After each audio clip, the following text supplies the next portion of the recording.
நேயர்களுக்கு வணக்கம். இன்னைக்கு ஒரு ஜென்ரலான ஒரு விஷயம் தான். அரசியல் கிடையாது, சினிமா கிடையாது. ஒரு ஜென்ரலான ஒரு விஷயம் பேச போறேன்.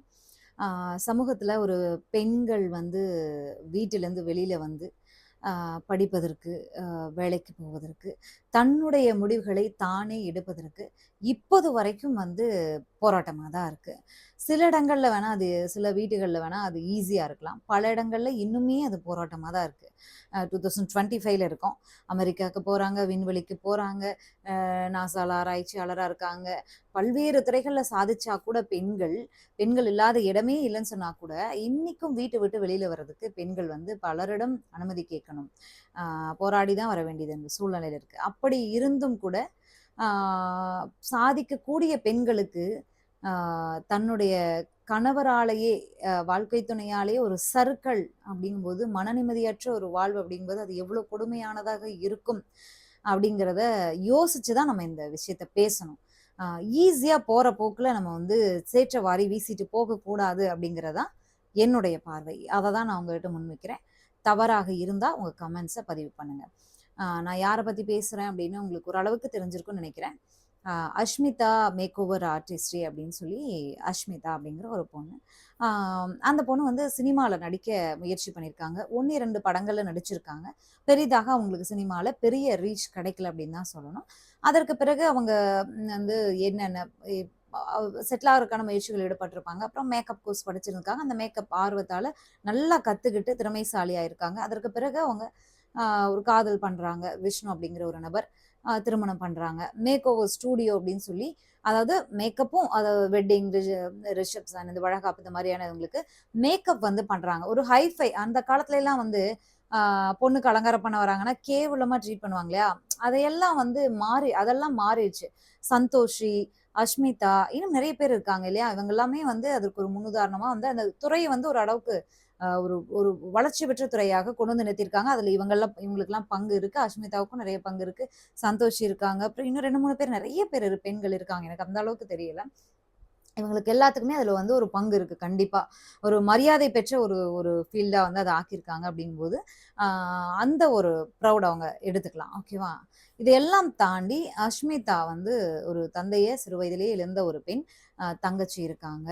அம்மாவோட அவங்க வந்து இந்த சென்னைக்கு வந்து இவங்க வந்து ஹார்ட் ஒர்க் பண்ணி ரொம்பவே கஷ்டப்பட்டு ஒரு இடத்துக்கு வந்து செட்டில் ஆயிருக்காங்க இல்லையா? அஷ்மிதா அவங்க வந்து 1,50,000 வாங்குறாங்க, 2,00,000 வாங்குறாங்க, 3,00,000 வாங்குறாங்க. ஃபீஸ் வந்து இவ்வளோ 1000 வாங்குறாங்க அப்படின்னு நெறைய வந்து விமர்சனங்கள் அவங்க மேல இல்லாம இல்ல. அதுல எது உண்மை, எது பொய்யி, கிளாஸ்ல வந்து நெறைய பேர சேர்த்துக்கிறாங்க. அப்புறம் லாஸ்ட்ல உள்ளவங்களுக்கு வந்து தெரிய மாட்டேங்குது, புரிய மாட்டேங்குது. தனித்தனியா ஒருத்தவங்களையும் கவனிக்க மாட்டேங்கிறாங்க. அப்படின்னு பல்வேறு விமர்சனங்கள் அவங்க துறை சார்ந்தே இருக்கு. அதுல எது உண்மை, எது பொய்ன்னு அவங்க வெளியில வந்து கிளாரிட்டி குடுத்தா தான் நமக்கு வந்து தெரியும் இல்லையா? அஷ்மிதா அவங்களோட ஸ்டூடண்ட் அப்படின்னு சொன்னாவே வந்து, நெறைய பேருக்கு பல வாய்ப்புகள் கிடைக்கிறது. அதையுமே நம்ம வந்து Instagram மூலியமா வந்து நான் அஷ்மிதா ஸ்டூடண்ட் அப்படின்னு ப்ரவுடா சொல்லிக்கிறாங்க. அவங்க பேஜ்ல பார்த்தீங்கன்னாவே மேலேயே டாப்ல அஷ்மிதா ஸ்டூடண்ட் அப்படின்னு போட்டிருப்பாங்க. அப்ப அதன் மூலியமா அவங்களுக்கு வாய்ப்பு கிடைக்குங்காட்டி தானே அவங்க போடுறாங்க. அந்த மாரி ஒரு ஒரு வந்து இன்னொன்னு ரொம்ப ஹார்ட் ஒர்க்கரா இருக்காங்க. நல்ல ஹார்ட் ஒர்க் பண்ணக்கூடிய ஒரு பெண்ணா இருக்காங்க. அதனால தான் எனக்கு அவங்கள ரொம்ப பிடிக்கும். அ என்னோட விருப்பு, வெறுப்பு அப்படின்னு நான் சொல்ல வரல. என்னோட பார்வை தான் நான் இங்க சொல்ல வரேன். எனக்கு பிடிச்ச ஒரு பெண் தான்.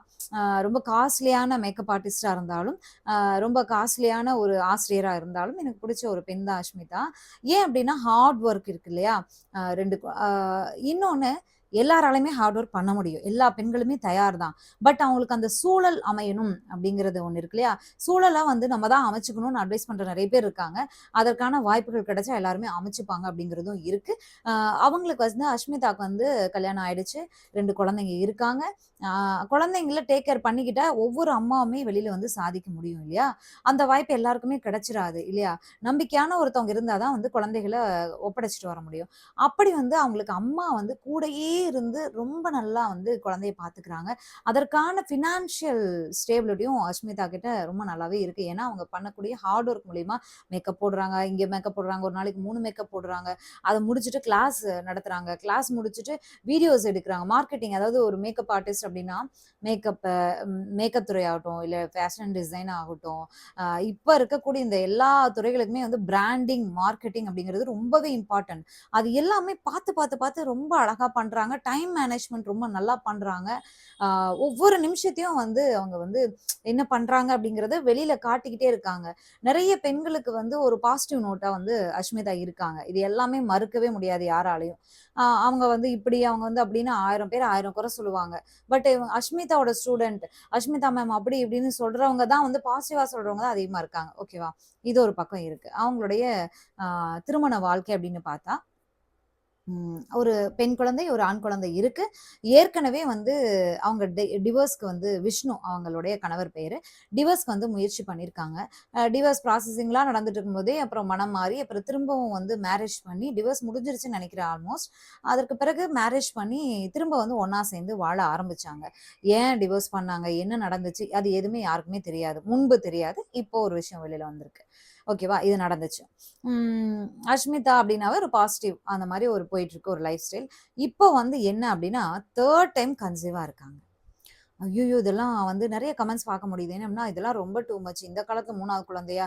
அவங்களுக்கு என்னப்பா பணம் இருக்கு, பார்த்துக்கிறதுக்கு அவங்க அம்மா இருக்காங்க. பணம் கொடி கொடியா வச்சிருக்காங்க. அவங்கலாம் ஈஸியா வளர்த்துருவாங்க அப்டின்லாம் நெறைய வந்து கமெண்ட்ஸ் பார்க்க முடியுது. ஆனா, உடல் ரீதியாக, மன ரீதியாக ஒரு பெண் வந்து ஒரு ஒரு பிரெக்னன்சிக்கும் சரி, ஒரு குழந்தைய பெத்தெடுத்து அந்த குழந்தைய வந்து ஒரு 2, 3 வருஷம் வளர்க்குறதும் சரி, அது எவ்ளோ கஷ்டமான விஷயம்னு ஒவ்வொரு பெண்ணுக்கும் தெரியும் இல்லையா? அதனால தான் பெண்கள் வந்து அஷ்மிதாவ ஒரு ஒரு ஒரு பாசிட்டிவ் இதுவா பார்க்குறாங்க நெறைய பேரு. பல்வேறு விமர்சனங்களும், நெகட்டிவிட்டியும் வந்து அவங்க நெகட்டிவ் கமெண்ட்ஸும் அவங்களுக்கு வந்துட்டு தான் இருக்கு. இல்லன்னு சொல்ல முடியாது. இந்த ஒரு விஷயம் போயிட்டு இருக்கும்போது அவங்க கணவர் விஷ்ணு. அவர் மீது சமீபத்தில ஒரு ஒரு கம்ப்ளைண்ட் வருது. என்ன அப்டின்னா, அவர் வந்து ஃபாரெக்ஸ் ட்ரேடிங் பண்றேன் அப்டின்னு சொல்லி நெறைய பேர்கிட்ட வந்து முதல்ல வந்து என்ன வந்துச்சு அப்டின்னா, லட்சக்கணக்கில பணம் வாங்கிட்டு ஏமாத்திட்டாரு அப்டின்னு சொல்லி. அதுக்கப்புறம் அட்வொகேட் பிரியதர்ஷினி அப்டிங்கிறவங்க இந்த விஷயத்த கையில எடுக்குறாங்க. அவங்க வந்து பல டீட்டெயில்ஸ் எல்லாம் கலெக்ட் பண்ணிட்டு, அவர் வந்து விஷ்ணு வந்து கோடிக்கணக்கில வந்து ஃப்ராட் பண்ணியிருக்காரு. பத்தாததுக்கு நெறைய பேர ஏமாத்துனது மட்டும் இல்லாம, ரொம்ப ஆட்டிட்யூடா பேசுறாரு. "உன்னால என்ன பண்ண முடியுமோ பண்ணிக்கோ. என்னால ஒண்ணும் பண்ண லாஸ் ஆயிடுச்சுன்னு சொல்லி நான் உட்காந்துப்பேன். என்னால என்ன பண்ண முடியும்? பணம் வரும்போது நான் சம்பாரிச்சு தரேன்னு சொல்லுவேன். உன்னால என்ன பண்ண முடியும் லீகலா? என்ன வந்து லீகலா எதுவுமே பண்ண முடியாது." அப்படின்னு ரொம்ப ஆட்டிட்யூடா பேசுறாரு. ரொம்ப திமிரா பேசுறாரு, மிரட்டுறாரு அப்படின்லாம் வந்து பிரியதர்ஷினி அவர்கள் வந்து சொல்லியிருந்தாங்க. அதற்கான ஆதாரங்களையும் அவங்க வந்து காட்டியிருந்தாங்க. பணம் வந்து போட்டவங்களுக்குலாம் இவர் மெசேஜ் பண்ணியிருப்பாரு இல்லையா? அந்த மாதிரியான ஆதாரங்களை எல்லாம் வந்து அவங்க ஸ்கிரீன்ஷாட்டா காட்டியிருந்தாங்க. ஆ இதற்கு மறுப்பு வந்து அவர் வந்து சொல்லியிருந்தாரு, "நான் லீகலா தான் பேசுறேன். என்ன ஒண்ணும் பண்ண முடியாது." அப்படிங்கிற மாரிலாம் அவர் வந்து நெறைய ஆ வீடியோக்கள் நெறைய இடத்துல இன்டர்வியூலாம் குடுத்திருந்தாரு. இது ஒரு புறம் இருக்கு. அவர் வந்து திடீர்னு வீடியோஸ் இன்ஸ்டால இதுலலாம் பார்க்கும்போது, தாவேக்கா கொடிய பின்னாடி போட்டு அவர் உட்காந்து விஜய் டயலாக் பேசுற மாரி, பஞ்ச் டயலாக் பேசுற மாரி, அப்படியே பஞ்ச் டயலாக் மாரியே சில விஷயங்கள் வந்து பேசுவாரு. அதுவுமே வந்து அவர் ஏதோ நெனச்சுக்கிறாரு, ட்ரெண்டிங்ல இருக்கேன் அப்படின்னு சொல்லி, அது வந்து ஒரு நகைச்சுவையான விமர்சனத்துக்கு தான் வந்து உள்ளாச்சு. ஏன்னா, அவருடைய மேனரிசம் அப்படி இருக்கும். அவர் வந்து தன்னையே ஒரு விஜயா வந்து நெனச்சுப்பாரு. அப்படிதான் அவருடைய பிஹேவியர் இருக்கும். இது ஒரு பக்கம் பண்ணிட்டு இருப்பாரு. இன்னொரு பக்கம் என்ன பண்ணுவாருன்னா, ஒரு டான்சர் போல அவரு. அவரு வந்து இந்த சாங்ஸ்லாம் ஆடுவாங்க இல்லையா? சினிமால நடிக்கக்கூடிய ஆர்டிஸ்ட்டுகள எல்லாம் கூட்டிட்டு வந்து, ஹீரோயின்ஸ், செகண்ட் ஹீரோயின்ஸ்லாம் இருப்பாங்க இல்லையா? அவங்கள எல்லாம் கூட்டிட்டு வந்து ஹிட் சாங்ஸ்க்கு, குத்து சாங்ஸ்க்குலாம் டான்ஸ் பண்றது, அத வீடியோவா எடுத்து ஆ போஸ்ட் பண்றது. ஆ இதன் மூலியமா வந்து வியூஸ் எடுக்கிறது. இந்த மாரி ஒரு விஷயத்தையும் பண்ணிட்டு இருக்காரு. இது போக இன்னொன்னு என்ன பண்றாருன்னா, ஹேர் ஆயில் வந்து ஹெல்தி ஹேர் ஆயில் பண்றேன், தயாரிக்கிறேன். ஹோம் ப்ராடக்ட்ஸ் இதெல்லாம் பண்றேன் அப்படின்னு சொல்லி, அது ஒரு பக்கம் பண்ணிட்டு இருப்பாரு. இது ஆனா அவர் பண்ண எல்லாத்துலயுமே வந்து விமர்சனங்கள் நெறைய இருந்துச்சு. ஹேர் ஆயில் அது பண்றாரு, இது பண்றாரு நெறைய விமர்சனங்கள் இருக்கு. ஆம் அவருடைய அந்த டான்ஸு, அ இந்த ஃபாரெக்ஸ் ட்ரேடிங்ல தான் வந்து பெரும் ஊழல் பண்றாரு. ரொம்ப வந்து ஏமாத்துறாரு. அப்படிங்கிற மாரியான விமர்சனங்கள் வந்துச்சு. ரொம்ப திமிரா பேசுறாரு. ஏமாத்துனது மட்டும் இல்லாம திமிரா பேசுறாரு. உன்னால என்ன பண்ண முடியுமோ பண்ணிக்கோ அப்படின்னு பேசுறாரு அப்படிங்கிற விமர்சனங்கள். அது அட்வொகேட் வரைக்கும் போய் இப்ப அது வந்து கேஸாவும் வந்து ஃபைல் பண்ணியிருக்காங்க. எஃப்ஐஆர் போட்டிருக்காங்க அப்படிங்கிற தகவலும் வந்திருக்கு. சரி. இது போய்கிட்டு இருக்கும்போதே தான் திடீர்னு ஒரு வீடியோ வந்து சமூக வலைதளங்கள்ல வைரல் ஆகுது. என்ன அப்படின்னா, ஒரு இடத்துல அவர் முட்டி போட்டு உட்காந்துருக்காரு. அடிக்கிறாங்க. ஒரு 4, 5 பேர் சுத்தி இருக்காங்க. அடிக்கிறாங்க. கன்னத்துல அரைஞ்சர்றாங்க. அடிச்சுட்டு வந்து அவர்ட்ட வந்து, "ஏன்டா என் தங்கச்சி இப்படி மெசேஜ் அனுப்புன? ஃப்ரெண்டோட தங்கச்சிட்ட இப்படி பேசலாமாடா? இவ்ளோ கேவலமான ஜென்மமாடா நீ? உன் ஒய்ஃப் பிரெக்னன்ட்டா இருக்காங்களே! பிரெக்னன்ட்டா இருக்கும்போது இப்படி வந்து அவங்கள சீட் பண்றியே! நீ ஒரு ஒரு ஒரு அப்பாவா? உன் குழந்தைங்க வந்து உன்ன ஹீரோவா தானே பார்க்குறாங்க. நீ எல்லாம் ஒரு அப்பாவா? நீ ஒரு ஜெ ஜெ ஒரு ஒரு ஹியூமன் பீயிங்கே கிடையாது." அப்படிங்கிற மாரி பேசுறாங்க. ஆ அ அடிக்கிறாங்க. இந்த மாதிரியான ஒரு வீடியோ வந்து வந்துச்சு. அதற்கு பிறகு பிறகு என்ன நடக்குது அப்படின்னா, அவரு முட்டி போட்டிருக்காரு இல்லையா? அவரோட பாக்கெட்ல இருந்து ஒரு காண்டம் பாக்கெட் வந்து எடுக்குறாங்க. ஆ இதுக்கப்புறம் வந்து "ஏன்டா உன் ஒய்ஃப் கன்சீவா இருக்காங்க. இந்த நேரத்துல நீ எதுக்கு வச்சுட்டு சுத்திட்டு இருக்க? அதுவும் இத எடுத்துக்கிட்டு எங்க வீட்டுக்கு எதுக்கு நீ வந்த? அப்ப நீ என்ன பிளானிங்கோட வந்த? என் தங்கச்சிட்ட ஏன் இப்படி வந்து மோசமா பேசின, மெசேஜ் அனுப்புன?" அவ வந்து "பிரதர் நான் உங்க சிஸ்டர்" அப்படின்னு சொன்ன பிறகும், மறுநாள் வந்து "நீ திருந்துருவேன்னு பார்த்தா, உன்ன என்னால சிஸ்டரா பார்க்க முடியல அப்படின்னு பேசியிருக்கே" அப்படின்னு சொல்லி அடிக்கிறாங்க. அந்த வீடியோ எடுத்து இவர் வந்து மன்னிப்பு கேட்கிறாரு. ஃப்ரெண்டோட தங்கச்சிட்ட ஃப்ளர்ட் பண்ணிட்டேன் அப்படின்னு இங்கிலீஷ்லயே தான் அவர் பேசுவார் பாவம். மன்னிப்பு கேட்கிறாரு. அந்த மாதிரி ஒண்ணு வீடியோ வந்து வைரல் ஆச்சு. ஆ அஷ்மிதா கணவர் பண்ண ஊழல், பண்ண ஃப்ராட் தனம், பொண்ணுகிட்ட மிஸ்பிஹேவ் பண்ணாரு அப்படின்னு அந்த வீடியோ வந்து வைரல் ஆச்சு. ஆ அந்த வீடியோ வைரல் ஆன பிறகு அஷ்மிதா வந்து ரொம்ப சைலன்ட்டாவே இருக்காங்க. எப்ப இருந்து அப்படின்னா, இந்த ஃபாரெக்ஸ் ஸ்கேம் இருக்கு இல்லையா? அந்த விஷயம் பேசுபொருள் ஆனதுலருந்து ரொம்பவே சைலன்ட்டா இருக்காங்க. அவங்க அட்வொகேட் மூலியமா ஒரு ஒரு நோட்டீஸ் வந்து விடுறாங்க. என்ன அப்படின்னா, அ நானும் எனது கணவரும் ஒரே வீட்ல வாழ்ந்தாலும், அவருடைய பிசினஸ்க்கும், என்னுடைய பிசினஸ்க்கும் எந்த சம்மந்தமும் இல்ல. நாங்க அத பத்தி பேசிக்கவே மாட்டோம். எதுவா இருந்தாலும் முழுக்க முழுக்க விஷ்ணு தான் பொறுப்பு. நீங்க விஷ்ணுவ தான் கேட்கணும். எனக்கும் விஷ்ணுவுக்கும் அதாவது இந்த பிசினஸ் தொடர்பான எந்த சம்மந்தமும், எந்த கனெக்ஷனும் கிடையாது அப்படின்னு ஒரு ஸ்டேட்மெண்ட் குடுக்குறாங்க. அதோட அவ்வளோதான். அவங்க வந்து வாய் திறந்து எதுவுமே பேசல. அ அதற்கு பிறகு என்ன ஆகுது அப்படின்னா, இந்த வீடியோ வெளியில வருது. இந்த வீடியோ வெளியில வந்து ரொம்ப சைலன்ட்டா இருந்தாங்க. அவங்களோட இன்ஸ்டா பக்கத்துல சில விஷயங்கள் மட்டும் வெளியாகுது. அவங்க ரொம்ப சேடா இருக்காங்கன்றது. பிளஸ் வந்து அவங்களுடைய ஸ்டாஃப்ஸ் தான் வந்து இந்த சமூக வலைதளத்த மெயின்டெயின் பண்றாங்க. எங்க மேம்க்கு வந்து நாங்க ஓய்வு குடுத்துருக்கோம். இப்படி ஒரு மோசமான சூழல்ல கூட அவங்க வேலையில அவங்க கரெக்ட்டா போயிட்டுருக்காங்க. அவங்களால வேற எதுலயும் கான்சன்ட்ரேட் பண்ண முடியாதுங்கிறதுனால, நாங்க தான் அவங்களுடைய சமூக வலைதளத்த பார்த்துக்கிறோம் அப்படிங்கிற மாரி ஒரு ஸ்டேட்மெண்ட் மட்டும் வந்திருக்கு. அவங்க ரொம்ப போல்ட் அயர்ன் லேடி அப்படிங்கிற மாரி ஸ்டேட்மெண்ட் மட்டும் வந்திருக்கு. ஆ அதற்கு பிறகு அ இந்த விஷ்ணு என்ன பண்றாரு அப்டின்னா, இந்த சம்பவங்கள்லாம் நடந்து ஒரு 2, 3 நாளைக்கு மேல ரொம்ப அமைதியா இருக்காரு. இது மிக பெரும் பேசுபொருள் ஆகுது. இந்த வீடியோ ரொம்ப பகிரப்படுது. அதற்கு பிறகு வந்து போய் கம்ப்ளைண்ட் குடுக்குறாரு போலீஸ்ல. ஆ என்ன வந்து ஒரு குரூப் வந்து அடிச்சு துன்புறுத்துனாங்க. என்கிட்ட வந்து 1,00,00,000 பணம் கேட்டு மிரட்டுனாங்க. நான் வந்து ஒரு பெண்ணுகிட்ட மெசேஜ் அனுப்புனதெல்லாம் உண்மதான். நான் அத மறுக்கல. ஆனா நான் அப்யூஸ் பண்ற மாரி மோசமா, வல்கரா எந்த மெசேஜும் அனுப்பவே இல்ல. அப்டின்னு சொல்லி வந்து அவர் வந்து சொல்றாரு. என்ன வந்து ரொம்ப மன உளைச்சலுக்கு ஆளாக்கிட்டாங்க. என்ன யோசிக்கவே விடல. அதனால தான் நான் அப்டி பேசிட்டேன். அவங்க என்னலாம் பேச சொன்னாங்களோ, அத மட்டும் தான் நான் பேசினேன். ஏன்னா உயிர் பயத்துல இருந்தேன் நானு. தப்பிச்சு போகணும்னு இருந்தேன் நானு. அப்படின்னு வந்து அவர் வந்து பேசியிருக்காரு. சரி இந்த தாவேக்கா கொடிய போட்டு வீரவசனம்லாம் பேசினாரு இல்லையா? அந்த விஷயம் எங்க போனாரு அப்படின்னு வரும் இல்லையா? பிராக்டிகல் லைஃப்ல யாராலயும் சண்டை போட முடியாது 4 பேர் இருக்கும்போது அப்படிங்கிறதெல்லாம் ஏத்துக்கக்கூடியது தான். ஓகேவா? ஆனா பல பாலிமர்லேருந்து பல ஊடகங்கள்ல தாவேக்கா, தாவேக்கா, தாவேக்கான்னு வந்துச்சு. நம்ம அரசியல் பேச வேணாம். எந்த கட்சியில வேணா தப்பு பண்றவன் எந்த கட்சியில வேணா இருப்பான். அந்த கட்சிய போய் நம்ம விமர்சிக்க கூடாது அப்படிங்கிறனால அந்த தாவேக்காவ நம்ம இழுக்கவே வேணாம்.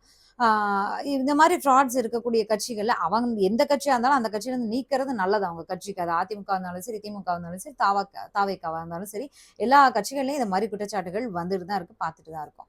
ஆ இந்த விஷயம் வந்து 4, 5 நாட்களுக்கு பிறகு அவர் வந்து போலீஸ்ல போய் கம்ப்ளைண்ட் குடுக்குறாரு. அங்க நின்னு நல்லா கெத்தா பேசுறாரு. அவங்க என்ன அடிச்சாங்க, சித்திரவதை பண்ணாங்க, மன உளைச்சலுக்கு ஆளாக்குனாங்க. ஆ அதனால தான் நான் வந்து அவங்க சொல்ல சொன்னது தான் நான் சொன்னேன். அப்படிங்கிற மாரி ஒரு விஷயத்த வந்து சொல்லியிருக்காரு. என்ன ரூ. 1,00,00,000 கேட்டு மிரட்டுனாங்க அப்படின்னும் சொல்லியிருக்காரு. ஆ இது நடந்துச்சு. அதற்கு பிறகு மீண்டும் வந்து இவர் வந்து யார் என்ன தாக்குனாங்கன்னு ஒருத்தர் பேர கூட சொல்லல. தப்பு பண்ணாதவராக இருந்தா, அன்னைக்கு நைட்டு இந்த சம்பவம் நடக்குது. அவங்க மனைவி வந்து இந்த இவருடைய ஃபோனை எல்லாம் கலெக்ட் பண்ணிட்டு போயிர்றாங்க இல்லையா? அதற்கு இந்த போலீஸ் ஸ்டேஷன்ல போய் கம்ப்ளைண்ட் குடுக்குறதுக்கு முன்னாடி ஒரு வீடியோ வந்து வேற ஒரு ஐடியிலருந்து போட்டாரு. என்னோட மொபைல் மிஸ் ஆயிடுச்சு.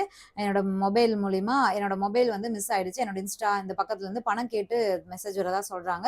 யாரும் பணம் அனுப்பிறாதீங்க. என் மொபைல் என்கிட்ட இல்ல. இந்த ஐடி நான் யூஸ் பண்ணல அப்படிங்கிற மாரி ஒரு வீடியோ போடுறாரு. அதற்கு பிறகு தான் இந்த போலீஸ் ஸ்டேஷன் சம்பவம் நடக்குது. நியாயமானவரா, நேர்மையானவரா இருந்தா என்ன பண்ணியிருக்கணும்? ஒரு சம்பவம் நடந்துச்சு. மறுநாளே போய் கம்ப்ளைண்ட் பண்ணியிருக்கணும் போலீஸ் ஸ்டேஷன்ல. இல்ல மறுநாளே வேற ஒரு ஐடியிலருந்து இதுதான் நடந்துச்சு. இவங்க 4 பேரு இவங்க பேரு. இவங்க என்ன டார்ச்சர் பண்ணாங்க. இப்படி வந்து என்ன சொல்லி அடிச்சு, என்ன சித்திரவதை பண்ணி இந்த மாரி வீடியோல பேச சொன்னாங்க. அப்படிங்கிற மாரி சொல்லியிருக்கணுமா இல்லையா? சொல்லவே இல்ல. அவங்க பேர இந்த போலீஸ் ஸ்டேஷன் போய் கம்ப்ளைண்ட் பண்ண பிறகு கூட சொல்லல. அதற்கு பிறகு என்ன நடக்குது? அந்த சம்பந்தப்பட்ட 3 பேர் 4 பேருமே வந்து அவங்களும் போய் கம்ப்ளைண்ட் பண்ணிட்டு, அதற்கு பிறகு செய்தியாளர்கள சந்திக்கிறாங்க. கேட்டாங்க. அவங்க பேர சொல்றாங்க. இதான் நடந்துச்சு அப்படின்னு விலாவரியா ஒரு விளக்கத்த குடுத்துருக்காங்க. நாங்க வந்து கோடி ரூபாய் கேட்டு மிரட்டல. அவரு தான் என்கிட்ட நீங்க இன்வெஸ்ட் பண்ணுங்க இந்த ட்ரேடிங்ல. நான் உங்களுக்கு பல்கா தரேன்னு சொல்லி அவரு தான் என்கிட்ட கேட்டாரு. அந்த ஆதாரத்த நான் வந்து சப்மிட் பண்ணியிருக்கேன். அது போக அவரு என் தங்கச்சி கிட்ட அபியூஸ் பண்ற மாரி எதுவும் பேசல. வல்கரா எதுவும் பேசல அப்படின்னு சொல்லியிருக்காரு இல்லையா? அவரு என்னென்னலாம் பேசினாரு அப்படிங்கிறதையும் நான் வந்து சப்மிட் பண்ணியிருக்கேன். என் தங்கச்சிட்ட மட்டும் இல்ல. எத்தன பொண்ணுங்கிட்ட இந்த மாரி பிஹேவ் பண்ணியிருக்காரு, பேசியிருக்காரு அப்படிங்கிறதையும் நான் வந்து ஆதாரமா குடுத்துருக்கோம். அவரோட ஃபோனோ, இல்ல அவரோட இன்ஸ்டா ஐடி இது எதுவுமே எங்ககிட்ட இல்ல. எல்லாமே அஷ்மிதாட்ட தான் இருக்கு. அஷ்மிதா சொல்லி தான் நாங்க வந்து அந்த வீடியோவையே வெளியிட்டோம். அவங்க வந்து இந்த வீடியோவ நீங்க வெளியிடுங்க. இது வந்து எனக்கு டைவர்ஸ்க்கு ஹெல்ப்ஃபுல்லா இருக்கும் அப்படின்னு சொன்னாங்க. அப்படிங்கிறத அவங்க வந்து சொல்லியிருக்காங்க. ஆனா அஷ்மிதா வந்து பிரஸ் மீட்க்கு நாங்க அந்த மாரி போறோம் வாங்கன்னு சொன்னதுக்கு வரல. அவங்க வந்து எனக்கு வந்து உடனே உடனே முடிவெடுக்க முடியல அப்படிங்கிறத சொன்னாங்க அப்படின்னு சொல்லி அவங்க வந்து சொல்லியிருக்காங்க. கணவன் மனைவி விஷயத்துக்குள்ள தலையிடக்கூடாதுங்கிறத நான் புரிஞ்சுக்கிட்டேன் அப்படிங்கிறதெல்லாம் வந்து அவங்க சொல்லியிருக்காங்க. ஒரு புள்ளத்தாச்சி பொண்ணு வந்து கேட்டாங்க. அதனால நாங்க வந்து இது பண்ணோம். வீடியோ வெளியிட்டோம் அப்படின்லாம் சொல்லியிருக்காங்க. விஷ்ணு வந்து சொன்னீங்க என்கிட்ட இன்னும் நிறைய வீடியோ இருக்கு அப்படின்னு சொல்லியிருக்காரு. வீடியோ ஸ்பெஷலிஸ்ட்டா அவரு அப்படின்னு தெரியல. அவங்க வந்து ஒரு சில கிளிப்பிங்ஸ் தான் வெளியிட்டாங்க. என்கிட்ட இன்னும் நிறைய வீடியோ இருக்கு அப்படின்னு சொல்லியிருக்காரு. அவர் என்ன வீடியோ ஸ்பெஷலிஸ்ட்டான்னு தெரியல. அவரு தாவேக்காவா இல்ல வேற கட்சியா அப்படிங்கிறது நமக்கு தெரியல. இருந்தா வெளியிட்ற வேண்டியதானே? ஏன் வெளியிடாம வச்சிருக்காரு? அப்படிங்கிறது மிக பெரும் கேள்விக்குறிதான். உண்மை யார்ட்ட இருக்கு? நேர்மை யார்ட்ட இருக்கு? அவங்க வந்து காவல்துறையிட்ட இருதரப்பு நபர்களுமே போயிருக்காங்க. காவல்துறை தீர விசாரிச்சு என்னங்கிறத அறிவிப்பாங்க. அந்த விஷயம் வந்தவுடனே நம்ம பேசலாம். ஆனா, அஷ்மிதா சைட்ல ம் மீண்டும் வந்து அஷ்மிதாவ குற்றம் சாட்டுறாங்க. அந்த ஃபாரெக்ஸ் ட்ரேடிங் பண்ணியும், அவரு யார்ட்ட குடுத்துருப்பாரு? அஷ்மிதாட்ட தானே குடுத்துருப்பாரு. ஒய்ஃப் கிட்ட குடுக்காம ஏதாவது பண்ணுவாரா? ஒய்ஃப்க்கு தெரியாம ஏதாவது பண்ணுவாங்களா? அப்படின்னு. ஆனா, அந்த பிரியதர்ஷினி அந்த ஆப்போசிட் டீம் வந்து பேசும்போதே, அந்த ஃபாரெக்ஸ் ட்ரேடிங்லயும் முழுக்க முழுக்க அவங்க அம்மாவான விஷ்ணுவுடைய அம்மாவான ஆனந்தி சம்மந்தப்பட்டிருக்காங்க. நெறைய டாக்குமெண்ட்ஸ் இருக்கு. அது எல்லாமே நான் ஆதாரமா குடுத்துருக்கேன். எஃப்ஐஆர் விஷ்ணு மீது போடப்பட்டிருக்கு, ஆனந்தி மீது போடப்பட்டிருக்கு, அஷ்மிதா மீதும் போடப்பட்டிருக்கு. இந்த வழக்கு விசாரணைக்கு அவங்க ஆஜராகி சொல்லுவாங்க அப்படிங்கிற மாரி விளக்கம் அதாவது வழக்கு விசாரணைக்கு அழைக்கும்போது அவங்க சொல்லி விளக்கம் கேட்டு அவங்க குடுப்பாங்க அப்படிங்கிற மாரி தகவல சொல்லியிருக்காங்க. ஆனா வந்து இந்த ட்ரேடிங்ல அஷ்மிதாக்கு தான் பணம் போயிருக்கு அப்படிங்கிறது வந்து யாராலயுமே ப்ரூவ் பண்ண முடியாத நிலைமை இருக்குது. ப்ரூவ் பண்ணும்போது கண்டிப்பா நம்ம பேசுவோம். அது அஷ்மிதாவா இருந்தாலும் சரி, யாரா இருந்தாலும் சரி. ஆ ஓகே. இந்த பெண் விஷயத்துக்கு வருவோம். ஒரு க ஒரு ஒரு ஒரு மனிதன். அவன் திருமணமானவன். 2 குழந்தைகள் இருக்கு. மனைவி 3வதாக கர்ப்பமாக இருக்கார். நீ எதுக்கு இன்னொரு பெண்ணுகிட்ட போய் ஃப்ளர்ட் பண்ற மாரி பேசுற? ஒரு பெண் இல்ல, பல பெண்கள் கிட்ட பேசியிருக்க. சரி எதுக்கு அந்த பாக்ஸ கொண்டு போற? இந்த காண்டம் பாக்ஸ நீ வந்து ஒரு பெண்ணோட வீட்டுக்கு எதுக்கு எடுத்துட்டு போற? உன்ன உன்ன என்னால சிஸ்டரா பார்க்க முடியலன்னு ஃப்ளர்ட் பண்ற மாரி பேசுற, வல்கரா பேசுற. உன்ன என்னால சிஸ்டரா பார்க்க முடியல அப்படின்னு சொன்னா, அதுக்கு மீனிங் என்ன? உங்களுக்கே புரியும். ஒரு கல்யாணம் ஆயிடுச்சு. 3 குழந்தை இருக்கு. நீ எதுக்கு இப்படி போய் வந்து ஒரு பெண்ணுகிட்ட பேசுற? அதுவும் வந்து அஷ்மிதா இல்ல அந்த இடத்துல யார் இருந்தாலும் ஒரு பெண் வந்து அவ்ளோ ஹார்ட் ஒர்க் பண்றாங்க. உன்ன நம்பி இல்ல ஒரு கணவன் வொர்க் பண்ணுவாரு, சம்பாரிப்பாரு. நீ ஃபாரெக்ஸ் ட்ரேடிங் பண்ணி, ஸ்கேம் பண்ணி கொண்டு வந்து கோடி கோடியா குடுப்ப. அத வச்சு லக்ஸரி லைஃப் வாழலான்னு ஒரு பொண்ணு இல்ல. அந்த பொண்ணு ஹார்ட் ஒர்க் பண்ணி, அந்த பொண்ணு நல்லா சம்பாரிக்கிறாங்க, நல்லா இருக்காங்க. இது பலருக்கு கண்ண உறுத்துற மாரி தான் வந்து பலருடைய கமெண்ட்ஸ படிக்கும்போது தெரியுது. ஆ அவங்கள போய் எவ்வளவு ஒரு காதல் திருமணம், ஏற்கனவே டிவோர்ஸ் வரைக்கும் போயிட்டு, டிவோர்ஸ் பண்ணிட்டு மீண்டும் இணைஞ்சு வாழ்றீங்க. அப்ப எவ்வளோ உண்மையா இருக்கணும். ஆனா வந்து இன்னொரு பொண்ணுங்கள வந்து நீங்க வந்து ட்ரை பண்றீங்க, மெசேஜ் பண்றீங்க. நெறைய பேருக்கு மெசேஜ் பண்ணியிருக்கீங்க, எல்லாம் பண்ணியிருக்கீங்க. ஒரு ஸ்கேம் பண்ணியிருக்கீங்க. அதுல மாட்டியிருக்கீங்க. அதுலயும் அந்த பொண்ணோட பேரு அடிபடுது. அந்த பொண்ணு பணம் வாங்கியிருந்தா குடுக்க போகுது. அதுக்கு ஆதாரம் இருந்தா ப்ரூஃப் பண்ணா அந்த பொண்ணு குடுத்து தானே ஆகணும். அந்த பொண்ணு தண்டனை பெற்று தானே ஆகணும். அந்த பொண்ணு வந்து ஒரு ஸ்ட்ரைட்டா வந்து ஒரு நோட்டீஸ் விடுறாங்க அப்படிங்கும்போது, அது சட்ட ரீதியிலா விடுறாங்க அப்படிங்கும்போது, பல சட்ட சிக்கலுக்கு அவங்க ஆளாவாங்க.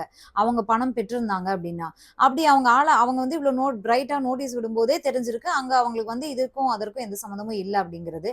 அவங்களுக்கு பண தேவையும் இல்லையே. அவங்க தான் கோடிக்கணக்குல சம்பாதிக்கிறாங்களே. அப்படி இருக்கும்போது அவங்களுக்கு வந்து விஷ்ணு கிட்ட இருந்து தான் பணம் வாங்கி செலவுக்கு தேவை இருக்குன்னு என்ன இருக்கு இல்லையா? அவங்க ஒரு இண்டிபெண்டன்ட் வுமன் தான் அப்படிங்கும்போது. ஆ அது இல்லாம இப்ப வந்து அவங்க டைவர்ஸ் பண்ணக்கூடிய ஒரு இந்த விஷயம்லாம் எனக்கு தெரிஞ்சு ஏற்கனவே அவங்களுக்கு தெரிஞ்சிருக்க கொஞ்சம் கொஞ்சமா தெரிஞ்சிருக்கு. அவங்களுடைய அதாவது விஷ்ணு அவர்களுடைய கேரக்டர் விஷயமான விஷயங்கள் வந்து தெரிஞ்சிருக்க வாய்ப்புண்டு. அதனால அவங்களுக்குள்ள ஆல்ரெடி மிஸ் அண்டர்ஸ்டாண்டிங் இருந்திருக்கலாம். இந்த விஷயத்த வந்து நான் வந்து டைவர்ஸ் அப்ளை பண்ண போறேன். இதுக்கப்புறம் என்னால சேர்ந்து வாழ முடியாது. எனக்கு அந்த வீடியோவ குடுங்க. வெளியிடுங்க நீங்களே. எனக்கு அது ஒரு ஆதாரமா இருந்துட்டு போட்டுங்கிற மாரி அவங்க மேபி சொல்லியிருக்கலாம். இதனாலேயே அந்த பொண்ணையும் மோசமா வந்து பேசுறது எந்த விதத்துல நியாயம் அப்படிங்கிறது நமக்கு தெரியல. இந்த கேஸ் வந்து காவல்துறைக்கு போயிருக்கு. இரு தரப்பையும் 3 தரப்பையும் அஷ்மிதாவையுமே சேர்த்து விசாரிப்பாங்க.